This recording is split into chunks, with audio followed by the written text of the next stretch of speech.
Marzo de 1945. Faltan apenas unas semanas para la finalización de la Segunda Guerra Mundial en Europa, pero el ejército alemán, aún estando prácticamente acabado, es capaz de lanzar una nueva ofensiva desesperada utilizando a sus últimos Panzers. Hoy vamos a analizar cómo se desarrolló una de las batallas finales de este conflicto, la cual involucró a más de 600.000 efectivos, pero que debido a su poca trascendencia ha sido prácticamente olvidada. Nos estamos refiriendo a la Operación Despertar de Primavera, también conocida como Ofensiva del Lago Balatón, la cual es considerada como la última gran ofensiva alemana en el frente oriental. Pero antes de comenzar con la exposición de este ataque final alemán al sur de la capital de Hungría, vamos a ponernos en contexto. Para ello remontémonos 2 meses antes, hasta inicios de enero de 1945. Aquí encontramos a un Tercer Reich que, si bien ha podido aguantar las embestidas aliadas de verano de 1944, se encuentra ahora completamente cercado. Al oeste, su línea defensiva se encuentra prácticamente en su frontera original, mientras que en el frente oriental todavía tiene un poco más de margen. Las primeras semanas del año de 1945 son muy duras para Alemania, pues se pierden sus últimas esperanzas depositadas en la ofensiva de las Ardenas, y por otro lado, los soviéticos rompen el frente del Vístula y avanzan prácticamente sin oposición hacia Berlín. En este punto, el propio Goebbels llegó a reconocer en su diario que la situación para ellos se iba a poner muy difícil, estando la continuidad de su gobierno en un serio peligro. Una vez que la amenaza soviética sobre la capital de Alemania se hizo evidente, muchas de las unidades blindadas que estaban participando en la ofensiva de las Ardenas tuvieron que retirarse. Guderian vio aquí una gran oportunidad para ampliar a estas divisiones en el frente oriental, tal y como había querido desde un primer momento. Una de las formaciones más potentes de las que todavía disponían era el 6º Ejército Panzer SS del general Seyss-Dietrich, y esta era la unidad que Guderian quería utilizar para atacar el flanco del ejército soviético que se dirigía a Berlín.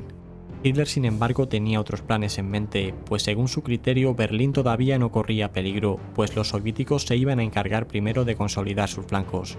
Sus generales opinaban lo contrario y comenzaron la apresurada defensa del río Oder en contra de lo que el líder alemán quería, cuando unas semanas más tarde se vio que Hitler había tenido razón, y los soviéticos no se habían lanzado precipitadamente sobre Berlín, pues en su lugar habían tomado otras posiciones por Polonia y Prusia Oriental. Hitler se enfureció mucho con ellos. Teniendo que cumplir con su voluntad, las últimas reservas blindadas fueron enviadas a Hungría, en donde múltiples intentos alemanes por liberar la ciudad de Budapest habían fracasado.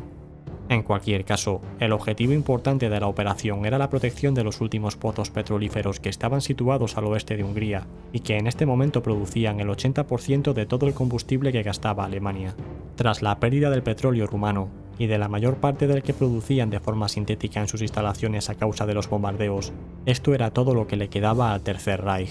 Para esta fecha el combustible disponible para las divisiones Panzers, así como para la Luftwaffe, ya se había reducido a mínimos históricos, pero perder el petróleo húngaro haría que la capacidad militar alemana terminase de colapsar.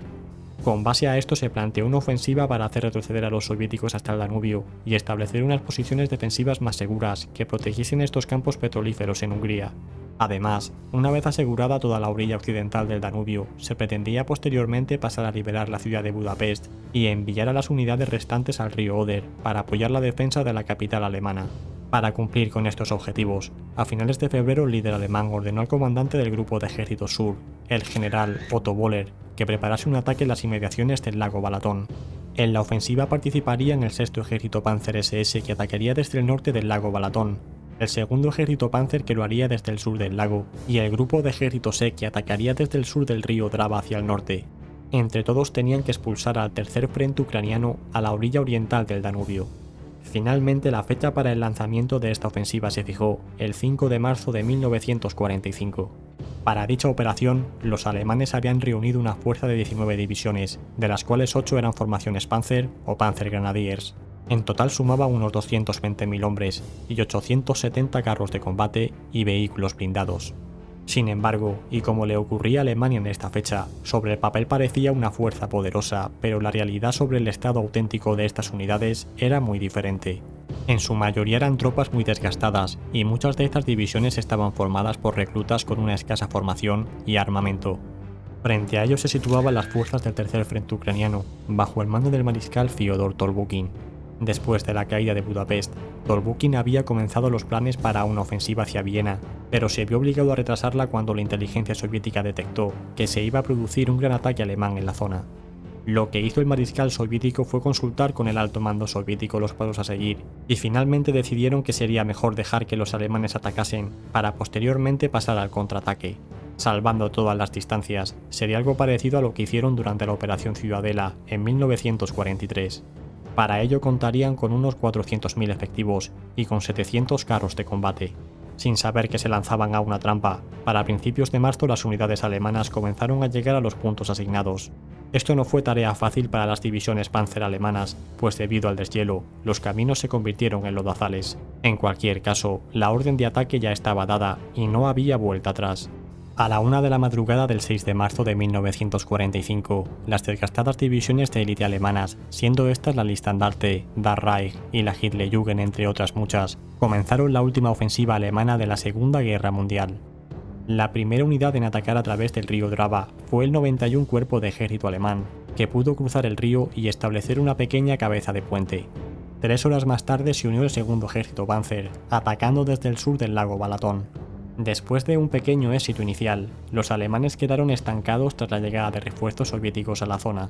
Si bien estos ataques eran secundarios, estaba claro que su progreso fue todavía peor al esperado. La ofensiva principal alemana era la que iba a protagonizar el 6º Ejército Panzer SS, el cual se lanzó al ataque con las primeras luces de ese 6 de marzo. El avance obtenido por este cuerpo de élite no fue tampoco el esperado, pues apenas avanzó unos kilómetros durante el primer día. Para la noche de ese 6 de marzo, tan solo habían tomado unos pueblos de menor importancia, y todavía estaban atascados en la primera línea defensiva soviética, teniendo que luchar además contra el barro y el atasco de los Panzer más pesados. Desde el primer momento tuvieron que enfrentarse contra grandes concentraciones soviéticas, que dio lugar a múltiples batallas por toda la línea de frente. Poco a poco los alemanes se fueron abriendo paso y los soviéticos fueron cediendo, haciendo que para el día siguiente el avance alemán fuese más contundente. Para este día 7 de marzo, los alemanes pudieron abrir el campo y salir de su atasco, atacando por una línea más amplia. Esto obligó al mariscal Tolbukin a enviar refuerzos a la zona, especialmente a sus unidades blindadas de guardias. Sin embargo, esto no fue impedimento para que la Listandarte y la 12ª División Hitlerjugend rompiesen su frente y avanzasen ahora a toda velocidad hacia el río Danubio. En cualquier caso, recordemos que a los soviéticos les interesaba que las vanguardias alemanas avanzasen lo máximo posible, para poder iniciar la trampa que les tenían preparados. El avance de estas unidades alemanas había sido tan grande que habían dejado su flanco izquierdo totalmente expuesto, por lo que necesitaban que las otras divisiones alemanas también avanzasen. A partir de este punto los días fueron pasando sin que ningún cuerpo de ejército alemán pudiese conseguir mayores avances. En el sur, tanto el segundo ejército Panzer como el grupo de ejércitos E hacía mucho que se habían estancado y las cosas para el sexto ejército Panzer no iban mucho mejor. Para el día 16 de marzo, una vez que los alemanes habían quedado bloqueados, los soviéticos iniciaron su ofensiva justo al oeste de la ciudad de Budapest. Esta los hacía situarse en la débil retaguardia germana, que amenazaba con dejar aislados a todas las tropas alemanas que unos días antes se habían lanzado a la ofensiva. Como si la historia volviese a repetirse, nuevamente los soviéticos atacaron por zonas que estaban guarnecidas por divisiones húngaras, que rápidamente fueron arrasadas. Si bien esta concentración de unidades soviéticas había sido en parte detectada por los alemanes, Hitler se había empeñado en que las unidades de vanguardia alemanas continuasen atacando en su intento por llegar hasta el Danubio. Así pues, mientras los soviéticos atacaron, los alemanes continuaban combatiendo cerca de Ozora.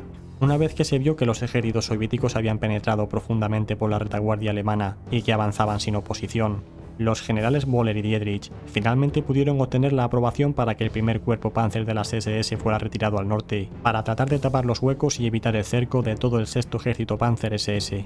A partir de este punto, los alemanes intentaron defenderse de forma desesperada, pero no pudieron detener la avalancha que se les vino encima.